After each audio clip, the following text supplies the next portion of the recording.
Shalom saudara, selamat siang. Sekarang kita mau siapkan hati kita untuk memuji dan meninggikan nama Tuhan. Kita mau bersyukur atas anugerahnya yang boleh kita alami setiap harinya. Mari kita bersatu dalam doa. Tuhan Yesus, kami datang di hadapan-Mu dengan hati yang penuh ucapan syukur ya Tuhan. Terlalu besar kasih-Mu, terlalu dalam pengorbanan-Mu untuk setiap kami. Hari ini Tuhan, kami mau bawa hati kami mau bawa pujian kami, dan kami mau membawa seluruh hidup kami sebagai persembahan bagi-Mu.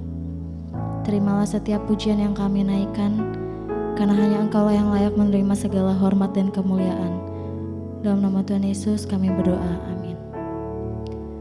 Mari bersama kita menyembah Dia dengan lagu segala pujian dan syukur hanya bagi-Mu Yesus.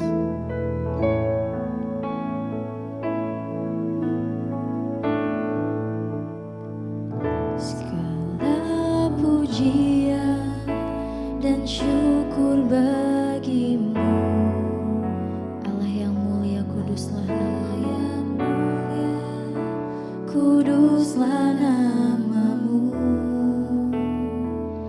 Kaulah yang awal, yang akhir dari segalanya Tuhan, dari segalanya. Yesus, Kaulah pujian bagiku, segala pujian dan syukur bagi-Mu, Allah yang mulia, kuduslah nama-Mu, kuduslah nama-Mu. Kaulah yang awal dan yang akhir dari Yesus, Kaulah pujian mari lebih lagi kita naikkan pujian ini. Segala pujian dan syukur hanya bagi-Mu Yesus. Engkau Allah yang mulia, kuduslah nama-Mu ya Tuhan. Engkau yang awal dan yang akhir dari segala-galanya, yang akhir dari segalanya. Yesus, Kaulah pujian bagiku. Lebih lagi katakan, segala pujian dan syukur bagi-Mu, Allah yang mulia, kuduslah nama-Mu. Engkaulah yang awal dan yang akhir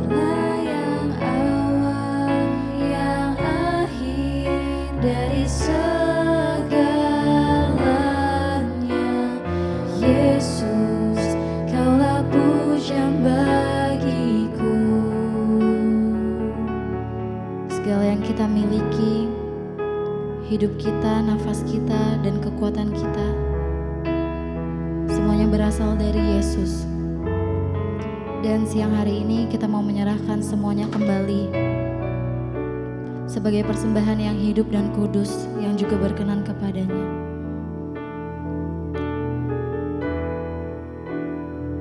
Mari dengan kerendahan hati dan penyembahan yang murni kita katakan, segenap hidup dan segenap nafasku. Segenap hidup, segenap nafasku, jadi persembahan di bawah kaki-Mu. Kebanggaan kami Tuhan, bahkan kejayaan kami. Kami tahu itu semua tidak ada artinya selain hanya untuk-Mu Bapa. Selain untuk-Mu. Segenap hidup, segenap nafasku, jadi persembahan di atas mezbah-Mu.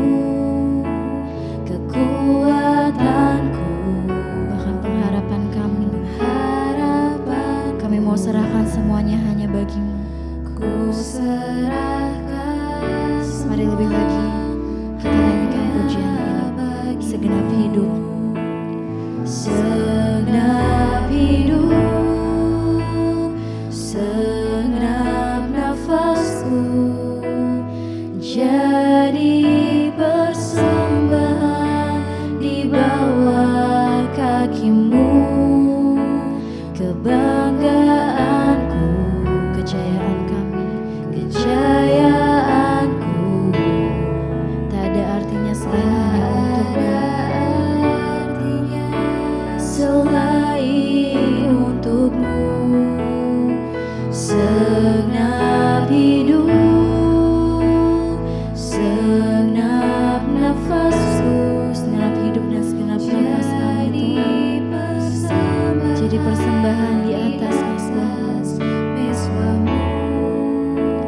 Kekuatanku, pengharapanku, ku serahkan semua. Sekali lagi kita naikkan bagi-Mu.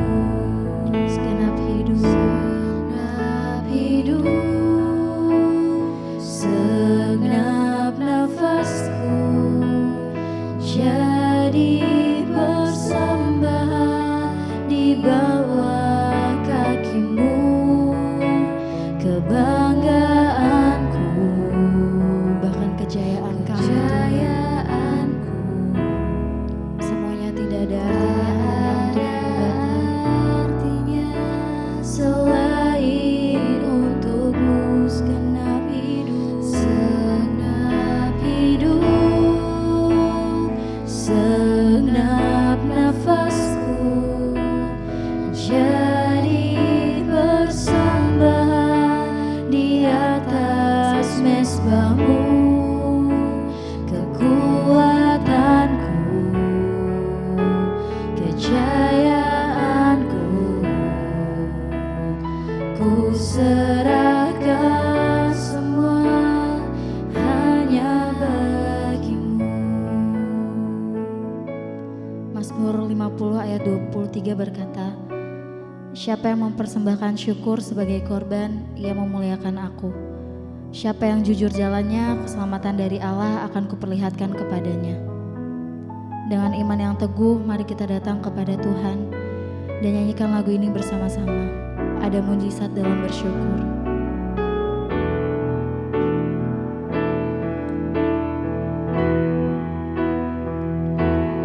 Ada mujizat dalam bersyukur.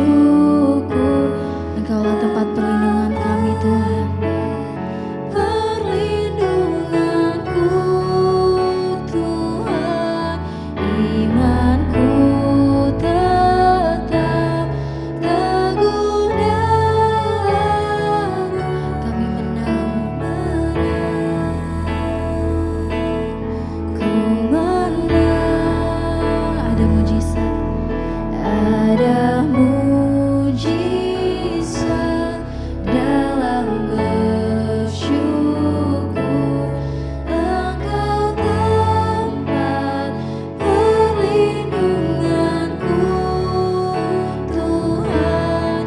Imanku tetap, iman kami tetap teguh dalam-Mu, Bapa.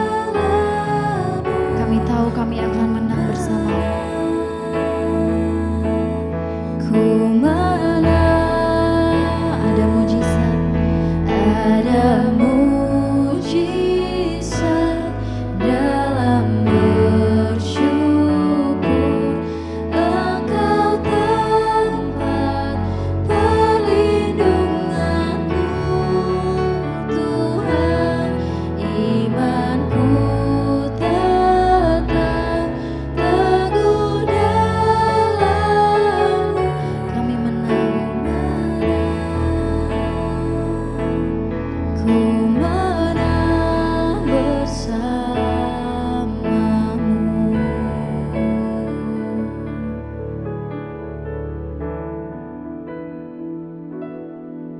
Untuk terus menjadi pelaku-pelaku firman Tuhan, biar firman itu yang menggerakkan hidup kami agar hidup kami tetap dalam perkenanan Tuhan.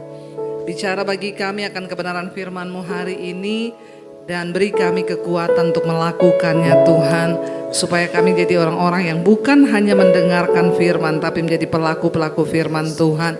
Urapi hamba-Mu yang tidak ada apa-apanya, urapi setiap kami dalam nama Tuhan Yesus. Sama-sama katakan amin. Tepuk tangan buat Tuhan Yesus. Saudara silakan duduk. Shalom. Apa kabarnya hari ini? Luar biasa, walaupun ada masalah tetap luar biasa. Iya saudara, hari ini tema firman Tuhan adalah ya hidup menolong sesama. Jadi yang namanya menolong orang lain itu memang sudah menjadi bagian atau ciri khas dari kehidupan orang Kristen. Galatia pasal yang ke-6 kita baca, ayat firman Tuhan terambil dari Galatia pasal 6. Ayat yang kedua sampai ayat yang keempat saya pengen kita baca. Galatia 6 ayat 2 sampai ayat yang keempat. Baca bersama. Bertolong-tolonglah menanggung bebanmu. Demikianlah kamu memenuhi hukum Kristus. Sebab kalau seorang menyangka bahwa ia berarti padahal ia sama sekali tidak berarti, maka ia menipu dirinya sendiri. Baiklah, tiap-tiap orang menguji pekerjaannya sendiri, maka ia boleh bermegah melihat keadaannya sendiri dan bukan melihat keadaan orang lain. Saudara, firman Tuhan ini berkata, ya bahwa kita ini harus bertolong-tolonglah dalam menanggung beban. Kenapa kita harus hidup saling menolong? Karena manusia itu diciptakan sebagai makhluk sosial. Jadi memang sebenarnya kita diciptakan ini sebagai makhluk sosial. Jadi yang namanya sosial itu pasti suka menolong. Jadi kalau ada orang yang gak suka sosial, mungkin dia bukan manusia. Karena makhluk kita ini diciptakan manusia sebagai makhluk sosial. Ya. Yang dimana kita ini nggak bisa hidup sendiri dan memang naluri di dalam hati kita itu memang ya menolong. Karena kita diciptakan serupa dan segambar dengan Tuhan. Itu nggak bisa dipungkiri saudara. Justru kalau ada orang Kristen yang nggak suka nolong orang, ini perlu dipertanyakan. Karena kita dicipta serupa dan segambar dengan Tuhan. Makanya ketika Tuhan Yesus datang, hidup kita ini dibaharui dan gambar diri Allah di dalam diri kita dipulihkan. Orang yang menerima karya kematian Kristus itu dia gambar dirinya dibaharui. Makanya kalau ada orang menyebut dirinya Kristen, percaya Yesus, tapi dia gak suka nolong, ini gambar dirinya belum dibaharui. Amin. Jadi saudara mengerti sampai di sini ya. Kenapa kita harus menolong orang? Ya karena memang kita diciptakan sebagai makhluk yang sosial. Karena kita serupa dan segambar dengan Tuhan. Nah Tuhan itu sukanya nolong. Kalau saudara ditolong Tuhan seneng gak? Saudara nolong orang lain seneng gak? Insya Allah. Ya. Jadi memang sebenarnya ya pada hakikatnya seperti itu saudara. Ya tapi yang namanya apalagi dengan kehidupan sekarang ini akhir zaman firman Tuhan berkata kasih manusia akan semakin tawar, ya pudar. Karena kita ini sibuk memikirkan kepentingan kita pribadi-pribadi. Ya kalau kita lihat sekarang di media sosial saudara, banyak hati nurani orang tuh yang sudah mati. Ya sekarang kalau ada orang disiksa, istrinya dipukul, nggak ada yang nolongi. Di syuting malah semua rame-rame ambil HP buat dijadiin konten. Kan berapa kali kita lihat anak-anak dibully, di sekolah dipukul. Itu teman-temannya nggak ada yang nolong, semua ikut malah syuting. Ya dari sini kita melihat bahwa memang hari-hari ini kehidupan manusia di akhir zaman sesuai yang firman Tuhan berkata orang akan kehilangan kasih itu menjadi tawar. Ya karena akhir zaman memang. Tapi kita yang sudah diciptakan dalam Kristus tidak boleh seperti itu saudara. Yang pertama kenapa kita harus menolong orang lain saudara? Dikatakan di sana bertolong-tolonglah menanggung bebanmu Karena apa? Demikianlah kamu memenuhi hukum Kristus. Kita sudah diselamatkan oleh Tuhan Yesus. Tapi soal masuk surga tunggu dulu. Ya, tunggu dulu saudara. Karya keselamatan diberikan gratis bagi semua orang yang mau terima Tuhan Yesus. Tapi untuk ke surga, maaf. Ya, enggak semua. Hanya mereka yang memenuhi hukum Kristus. Karena ada aturannya saudara. Contoh, orang mau sekolah di Australia. Dia urus visa, urus izin, urus semua. Sudah bisa berangkat belum? Ya, kalau sudah dapat izin, sudah ikut semua syarat, sudah ada tiket, sudah semua bisa berangkat? Bisa. Untuk tinggal di sana, sudah jamin dia bisa tinggal di sana? Belum. Kenapa? Dia harus ngikuti aturan yang berlaku. Kalau sampai di sana dia hidup sakarepnya sendiri, ya nggak bisa. Kalau dia bawa gaya hidup Indonesia ke sana, lampu merah diterjang. Ya berapa kali kau bikin pelanggaran, kau orang baru di sana, nggak bisa begitu saudara. Ya, kalau kita masuk ke satu negara, apalagi kita orang baru, maka kita harus menyesuaikan aturan dan hukum yang berlaku. Ya, di luar negeri itu kalau di Indonesia kau bunuh anjing, kau pukul anjing, biasa, enggak apa-apa. Tapi di luar negeri enggak bisa begitu. Ya, saya di Amerika orang bilang gini, Bu, di sini kalau ibu pelihara anjing, ibu enggak bawa anjing itu jalan-jalan seminggu sekali, ibu bisa dipenjara loh kalau ada yang laporin. Di Indonesia begitu enggak? Kagak. Mau anjingmu kau mau bawa jalan, mau kau pukulin, enggak ada juga yang mau. Itu namanya aturan yang berlaku. Semua ditawarkan karya keselamatan gratis. Terima Tuhan Yesus, kamu diselamatkan, ayo.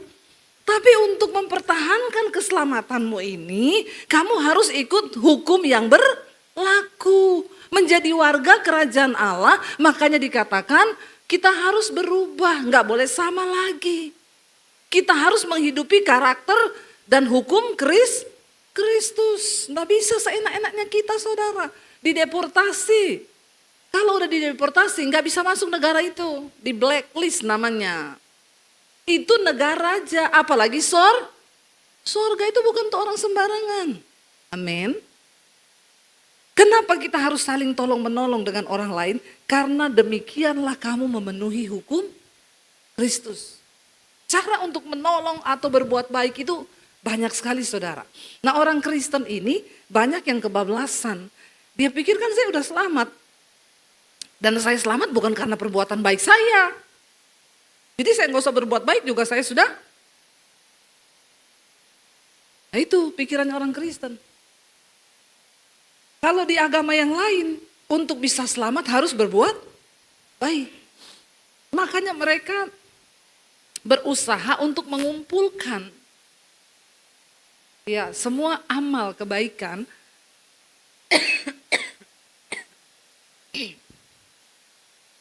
ini suami saya berbuat baik ini.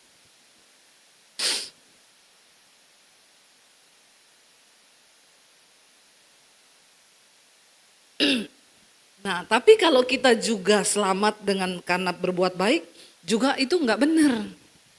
Karena keselamatan itu anugerah. Tapi kalau kita sudah terima anugerah lalu kita enggak berbuat baik, itu juga salah. Enggak selamat juga. Karena itu dikatakan kerjakan keselamatan itu harus dikerjakan, bukan tidak dikerjakan.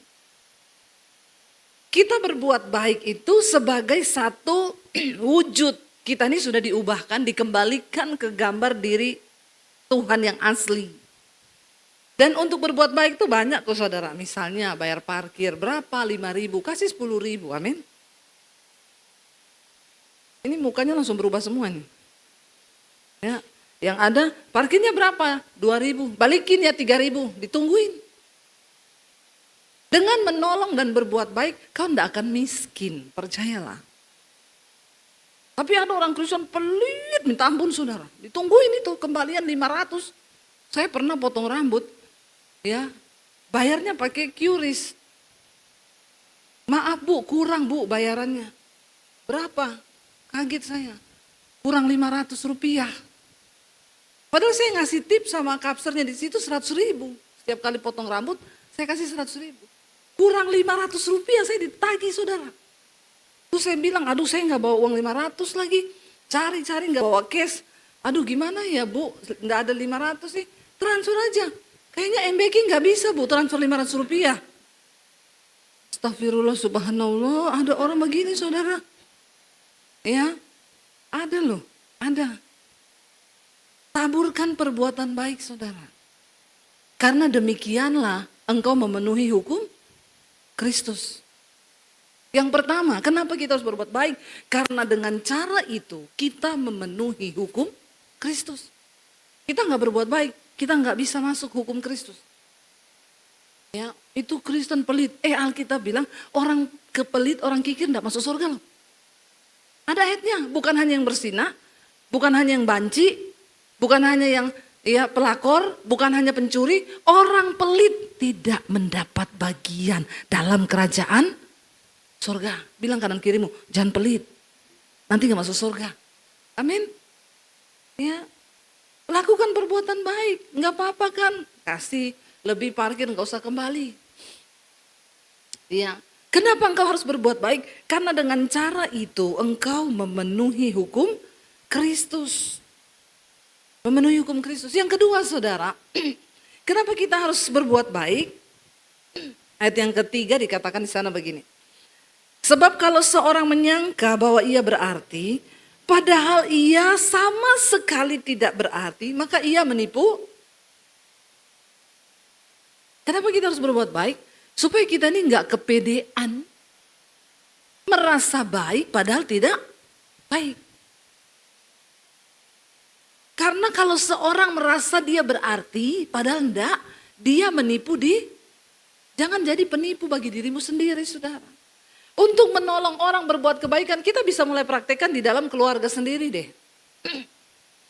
Suami nolongin istri. Amin bapak-bapak. Jangan terpaksa gitu aminnya. Suami nolong istri itu juga berkat saudara. Ya. Nggak apa-apa tuh sekali-sekali suami yang cuci baju, amin. Suami saya ini di rumah dijuluki, kata anak saya, papi itu saya juluki duta laundry Indonesia. Ya, bukan karena dia disuruh, enggak. Suami saya ini rajin kalau di rumah, ya kalau udah pulang pelayanan kita bawa pakaian satu koper. Ya dia langsung buka koper saya, ini dicuci nggak, ini dicuci nggak. Tiba-tiba datang sudah dilipat semua saudara. Ya, kita nyuci kan pakai pengering jadi nggak usah jemur. Tiba-tiba turun udah dilipat semua. Itu juga kita berbuat baik loh kepada anak-anak, berbuat baiklah pada orang tuamu. Kenapa? Karena tidak selamanya kita mendapat kesempatan untuk berbuat baik. Jangan merasa kau berarti, padahal kau tidak berarti. Ada suami marah-marah sama istrinya. Kau itu boros sekali, saya tuh kasih kau gaji 6 juta enggak cukup, boros sekali gini. Istrinya bilang, ya udah kalau begitu besok aku cuti. 1 bulan ke depan kau pegang uangnya sendiri, ya 6 juta. Tolong catat, belanja tiap hari, ya catat. Untuk makan tiap hari 100.000, itu untuk belanja tok. Ya, sekali makan 100.000. Kadang saya hemat-hemat 150 untuk 3 kali makan di rumah. Belum termasuk gas, listrik, air, ya. Taruhlah itu 2 juta, makan 3 juta. Untuk uang les anak 1 juta. Ya, buat ini segala macam. Berapa di total suaminya? 8 juta. Kau kasih uang berapa? Cukup enggak kira-kira uangmu? Ini suami yang merasa diri berarti padahal tidak berarti. Coba kalau kita hidup itu saling menolong, nggak menghakimi, biar kita tahu. Kadang-kadang kita merasa kita ini berarti saudara, padahal nggak ada artinya apa-apa. Baru dia sadar, oh ternyata kamu selama ini tombok ya dari mana? Bim salah bim, ala brakadabra, main sulap saya sebagai istri. Ya, ibu-ibu ketawa ini, pasti karena mengalami pengalaman yang sama. Dituduh sama suaminya terus boros, ya. Makanya kata istrinya saya udah nggak pernah beli bedak. Saya maskeran pakai tepung beras sama putih telur. Yang ada bukan kinclong, kriuk. Ya, tapi begitulah saudara, jangan merasa berarti padahal kita ini sama sekali tidak berarti. Dengan kita berbuat baik kepada orang lain, kita itu menguji diri kita sendiri apakah kita ini berarti atau tidak. Selama kita hidup di dunia. Anak-anak, berbuat baiklah kepada orang tuamu, tolong orang tuamu. Kalau makmu masak, ya kau nolong dia masak di dapur. Karena tidak akan selamanya makmu itu ada bersamamu. Amin. Suami tidak selamanya istrimu ada bersamamu. Istri tidak selamanya juga suami ada bersama dengan engkau. Ayo kita saling tolong menolong. Karena dengan begitu kita memenuhi hukum Kristus. Yang kedua, dengan begitu kita bisa menguji diri kita sendiri. Apakah aku ini sebagai istri berarti atau tidak? Apakah aku ini sebagai suami berarti atau tidak ya? Atau cuma sebagai suami yang ngasih duit terus sama istri, tapi hidup gak pernah berdampak. Itu pun merasa sudah sangat berarti. Padahal gaji yang dikasihku kurang. Please deh, jangan terlalu GR jadi orang. Amin. Anak-anak pun, kau jangan merasa kau berarti. Coba cek dan koreksi diri hari ini, hidupmu berarti gak di dalam keluarga? Sebagai anak dampakmu itu apa di dalam keluarga? Apa dampakmu? Atau kau cuma jadi batu sandungan buat orang tuamu? Yang cuma minta uang, tapi gak ada dampak apa-apa. Hello, setiap kita harus menguji diri kita, apakah kita ini berarti atau tidak. Amin. Uji dirimu saudara, supaya tidak makan puji. Orang yang suka menguji diri nggak makan puji, tapi orang yang makan puji nggak pernah menguji diri, malah menipu diri sendiri. Kenapa kita harus berbuat baik? Supaya kita bisa menguji diri kita. Apakah aku ini berarti di dalam rumah, menolong sesama, hidupku ini berarti? Ya, ayat yang ketiga dikatakan, baiklah tiap-tiap orang itu menguji pekerjaannya. Ini yang saya bilang tadi. Maka ia boleh bermegah melihat keadaannya sendiri dan bukan melihat keadaan orang lain. Supaya kita bermegah, oh hidupku ini berarti. Kalau satu saat kita mati tidak akan ada penyesalan. Karena selama aku hidup aku sudah menjadi orang yang berarti bagi orang lain. Ya, tolong orang lain. Kemarin baru terjadi beberapa waktu lalu saya telepon adik saya. Ada orang yang membutuhkan pertolongan, jadi saya telepon adik saya bilang, coba kamu pergi lihat sana, mereka tuh butuh pertolongan. Adik saya jawab saya apa? Saya tuh malas nolong orang begitu. Kamu kan tahu kelakuannya seperti apa. Ya, kalau mau ingat-ingat perbuatannya dulu, malas saya. Saya bilang, kau tuh nolong orang bukan karena dia baik. Kita nolong orang karena sudah tugasnya kita nolong orang. Kalau kau ingat terus orang baik-baiknya orang, tidak baiknya orang, ya sampai kapan kau akan hidup seperti itu?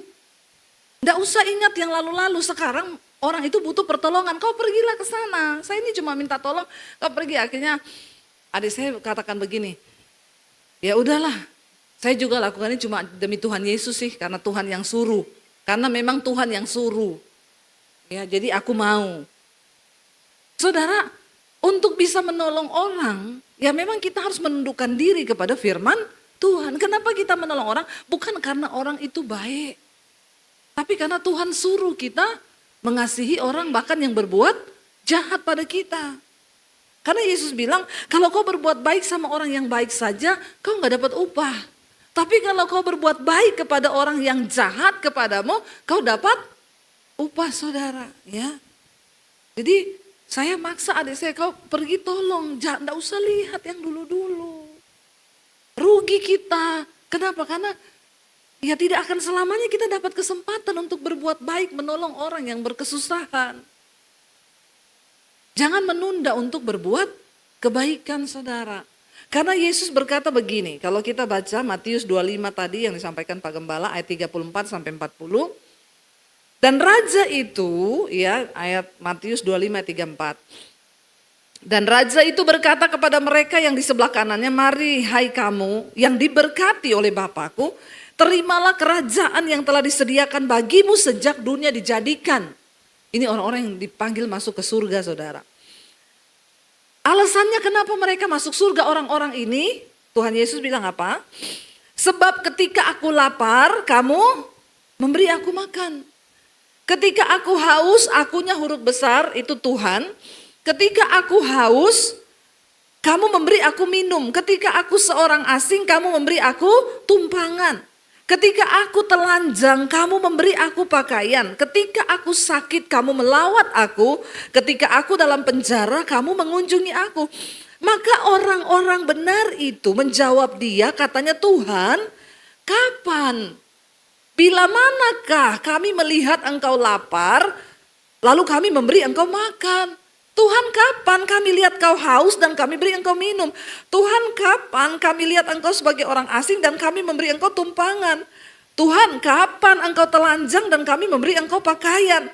Dan Tuhan, kapan, bila mana itu kapan? Kapan kami melihat engkau sakit dan atau dalam penjara dan kami mengunjungi engkau?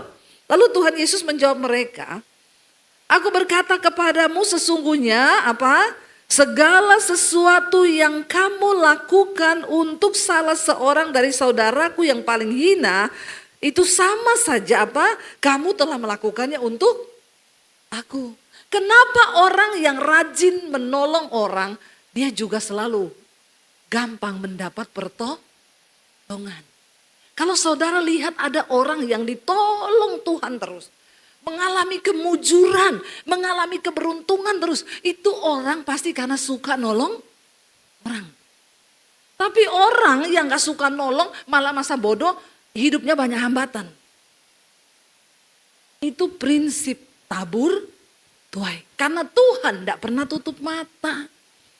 Lakukan setiap perbuatan kecil yang kayaknya rasanya itu kadang tidak berarti. Tapi itu berarti besar bagi orang yang memerlukan saudara. Lakukan. Misalnya kau pesen Gojek, ya. Kan ada tuh tambah bonus untuk pengemudi. Ya, pencet 10.000, 20.000 enggak miskin kau. Amin. Enggak amin loh. Ya, itu enggak akan miskin kita. Karena orang yang rajin berbuat kebaikan akan menuai kebaikan. Apa yang engkau alami di hidupmu hari ini itu adalah bagian dari taburan-taburanmu yang pernah engkau taburkan kebaikan kepada orang lain. Hari ini kau terima. Saya mengalami itu dalam hidup saya. Mau begini ada keberuntungan. Mau begitu sampai orang bilang, Bu Debbie itu kok mujur terus ya. Terus saya gak usah ceritakan orang lain. Saya nih saudara. Beli rumah dapat harga separuh. Separuh loh. Ya, sampai semua orang bilang enggak mungkin itu rumah. Ya mungkin, buktinya benar saya dapat. Ya, semua berkata enggak mungkin. Mungkin. Bagi orang-orang yang dikenan Tuhan, kalau engkau rajin berbuat kemurahan, maka engkau akan menuai kemurahan. Enggak percaya, baca ayatnya. Buka bersama Pengkhotbah 11 ayat yang pertama saudara. Pengkhotbah pasal 11 ayat yang pertama, baca 1, 2, 3. Lemparkanlah rotimu ke air, maka engkau akan mendapatnya kembali lama setelah itu. Artinya apa? Roti yang kau lempar ke air, itu akan muncul beberapa saat nanti. Semua taburan kebaikanmu itu akan berbalik ke padamu. Tidak pernah hilang takaran itu. Dicatat sama Tuhan. Mau orang yang kau berbuat baik itu terima kasih atau tidak. Mau dia hargai kau atau tidak. Tuhan mencatat segala kebaikan kita. Jangan terpancing karena kau jengkel sama dia. Jengkel saya stop berbuat baik. Jangan. Karena takaranmu itu ditakar oleh Tuhan saudara. Makanya berbuat baik gak bisa juga mengikuti daging ini, suka atau tidak. Tapi kalau kita mau menuruti hukum Kristus. Orang yang berbuat kebaikan, Amsal 11 ayat 17. Kenapa kita harus rajin berbuat kebaikan, menolong orang, menolong sesama. Amsal 11 ayat 17, baca 1, 2, 3. Orang yang murah hati berbuat baik kepada diri sendiri. Tetapi orang yang kejam menyiksa badannya sendiri. Artinya apa? Prinsip tabur tuai. Orang yang murah hati sama dengan kau berbuat baik terhadap dirimu sendiri. Karena satu saat kau akan terima taburan kebaikanmu itu. Makanya jadi orang jangan terlalu perhitungan. Apa-apa kau hitung dengan kalkulator. Kadang ada yang harus kita relakan dan kita biarkan. Dan Tuhan memperhitungkan itu. Waktu kita hidup jadi orang benar, takaranmu itu, berkatmu sudah ditakar oleh Tuhan. Tidak mungkin tertukar dan tidak akan pernah berkurang. Orang-orang ini loh, dikatakan Tuhan bilang, sini kamu masuklah dalam kerajaanku. Kenapa engkau bisa masuk dalam kerajaanku? Karena waktu aku lapar kau kasih aku makan. Waktu aku sakit kau jenguk aku di penjara kau besuk aku nggak pakai pakaian kau kasih aku pakaian. Lalu mereka bingung, loh Tuhan, kapan Tuhan lapar kami kasih Tuhan makan? Kapan Tuhan nggak pakai baju kami kasih Tuhan baju? Kapan Tuhan? Sesungguhnya semua yang kau lakukan bagi sesamamu manusia, orang yang hina, itu sama dengan engkau lakukan bagi aku, kata Tuhan. Karena kalau kita melakukan kebaikan sama dengan melakukannya bagi Tuhan, kira-kira ada upahnya enggak saudara? Ada. Makanya jangan sirik, jangan julid kalau lihat orang diberkati. Orang diberkati karena dia juga banyak memberkati. Itu pasti saudara. Tapi kalau kau tidak pernah memberkati, tapi berharap hidup diberkati, mimpi kali iya. Ya, tidak mungkin. Jangan tunda waktu kau digerakkan untuk berbuat kebaikan. Jangan tunda saudara. Minta sama Tuhan hati yang rela. Ada satu kisah saudara, 2 orang ibu ini masuk rumah sakit, mereka satu kamar. Ibu yang satu ini tiap hari dibesuk sama teman-teman gerejanya. Karena dia punya banyak kenalan. Teman gerejanya datang bawa bunga, bawa bunga, bawa bunga. Ibu yang satu ini gak pernah ada yang besuk. Mejanya kosong tanpa bunga. Ruangannya kosong gak ada bunga. Tapi ibu yang satu ini dibawain kue, dibawain bunga, dibawain sampai bunganya penuh saudara. Lalu karena susternya kasihan, ibu itu gak ada yang kasih bunga. Susternya tergerak. Antar dia bunga kecil dikasih sama dia. Ibu yang sebelah yang banyak bunga ini ngomong gini, kasihan ya dia nggak ada bunga. Aku mau kasih dia beberapa bungaku yang banyak. Ya satu lah saya mau kasih. Lalu dia mulai berpikir, tak kasih yang kuning itu aja. Tapi sayang itu kuning cuma satu. Oh yang putih itu aja. Tapi aku juga suka bunga warna putih. Oh itu aja yang ungu, tapi ungu itu bagus kalau ditaruh di meja makanku karena juga taplaknya ungu. Oh yang itu aja yang hijau, tapi hijau juga bagus kalau saya taruh di gini. Setiap hari dia hanya mempertimbangkan mana yang dia mau kasih, mana yang dia mau kasih. Tiba-tiba satu saat ketika dia keluar habis mandi, dia lihat loh ruangannya ibu itu udah kosong. Malah bunga kecil yang dia punya satu-satunya, dia tinggalkan di meja ibu yang satu ini dan dia bilang, maaf saya tidak bisa memberi kamu apapun yang berarti, tapi satu-satunya yang saya punya, yang dikasih sama susternya, saya mau beri kepada kamu karena saya mengasihi kamu. Maka ibu itu menangis, tapi sudah terlambat, orangnya sudah pulang.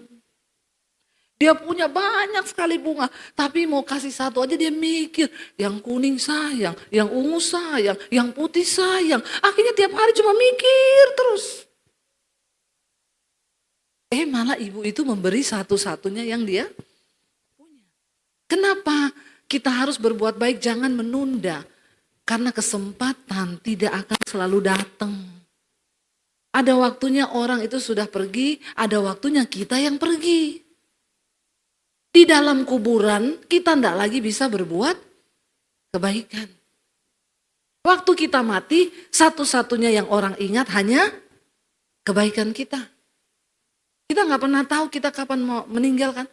Saya syok dengar saudara kita yang selalu WL di sini, Ibu Susan, waktu itu dipanggil Tuhan saudara.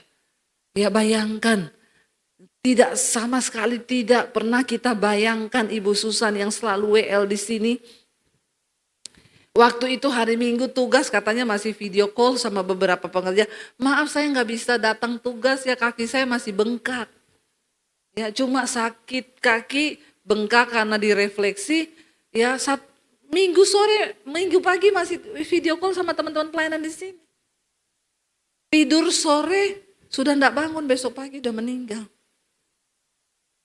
Matinya sih enak banget. Tapi yang ditinggal nih yang terkaget-kaget, iya enggak saudara? Kita ini enggak pernah tahu Tuhan tuh kasih kita kesempatan hidup sampai berapa lama. Makanya jangan pernah tunda segala kebaikan yang bisa kita perbuat bagi orang lain. Karena firman Tuhan ya berkata, ya satu saat kita akan mati, kita semua akan berpulang dan apa yang bisa orang ingat dari kita? Pepatah berkata, gajah mati meninggalkan gading. Harimau mati meninggalkan belang. Manusia mati meninggalkan apa? Jangan utang. Ya, tinggalkan amal kebaikanmu yang orang bisa ingat. Supaya ketika orang di peti ada alasan dia nangis gitu loh dan berkata, ya Tuhan ini orang baik banget loh. Dia itu banyak melakukan kebaikan. Jangan sampai kau mati, istrimu bahkan di depan peti, kenapa nggak dari dulu matinya Tuhan? Jangan sampai loh saudara. Ya, apa yang akan orang kenang tentang hidup kita? Dan apakah waktu kita datang berdiri di hadapan Tuhan, Tuhan akan berkata, masuklah dalam kerajaanku. Karena kau orang yang sudah memenuhi hukumku. Kau berbuat kebaikan. Iman tanpa perbuatan mati. Kita diselamatkan bukan karena perbuatan baik, tapi karena iman kepada Tuhan Yesus. Tapi saudara, iman tanpa perbuatan itu sama dengan mati. Jadi keduanya harus bekerja sama. Hari ini kita mengerti firman Tuhan berkata bahwa saya sudah memberikan banyak firman hari ini yang cukup memberikan kita alasan untuk kenapa kita harus terus melakukan kehendak Tuhan. Saya undang para imam musik maju ke depan. Ayo Bapak Ibu. Ya, hari ini saya masih berdiri di sini. Tapi saya nggak tahu sampai berapa lama saya masih bisa berdiri di depan saudara.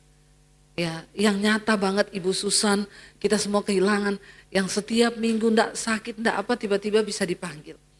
Kalau hari ini engkau digerakkan untuk berbuat kebaikan, berbuatlah.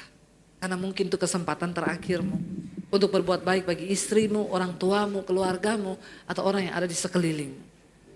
Kita mau katakan tadi pujian, kami mau terhubung denganmu Tuhan. Mampukan kami untuk melakukan setiap firman Tuhan, kehendak Tuhan dalam hidup kami. Engkau yang melayakkan kami Tuhan untuk menjadi orang-orang yang dapat melakukan kehendak Tuhan, memenuhi setiap hukum Kristus dalam hidup kami. Kasih-Mu layakkan seluruh hidupku. Kau mampukan kami, Mampukanku melakukan. Mari bangkit berdiri bersama saudara. Bangkit berdiri bersama. Tak bisa ku terlepas, Kau menggenggam tanganku. Ingin lebih mengenal pribadi-Mu. Sekali lagi, mata dalam hadirat Tuhan saudara. Bukan kita dipanggil untuk melakukan kehendak Tuhan. Dia yang memberi kita kemampuan hari ini. Katakan Tuhan, beri kami kepekaan. Beri kami kemampuan lebih lagi. Untuk kami boleh hidup menolong sesama. Kami mau belajar dari rumah tangga, dari keluarga kami terlebih dahulu. Sebagai suami, kami mau menjadi suami yang menolong istri. Sebagai istri, kami mau menjadi istri yang menolong suami. Sebagai anak-anak, jadikan kami anak-anak yang menolong orang tua kami. Karena demikianlah kami memenuhi hukum Kristus. Kami tidak ingin tertinggal Tuhan. Kami ingin satu saat nanti ketika kami berdiri di hadapan tahta pengadilan Kristus. Satu saat ketika kami harus menghadap Tuhan. Kami mau menjadi orang-orang yang berada di barisan sebelah kanan Tuhan. Di mana Tuhan berkata, marilah masuklah dalam kerajaanku. Sebab ketika aku lapar kau beri aku makan. Ketika aku haus kau beri aku minum. Ada begitu banyak orang di sekeliling kita yang membutuhkan uluran tangan kita saudara. Mari kita menjadi orang-orang yang mau menjadi penolong bagi sesama kita. Minta kekuatan dari Tuhan. Karena Yesus berkata, apapun yang kau perbuat bagi orang yang hina di dunia ini, itu engkau perbuat bagiku. Orang yang murah hati berbuat baik terhadap dirinya sendiri.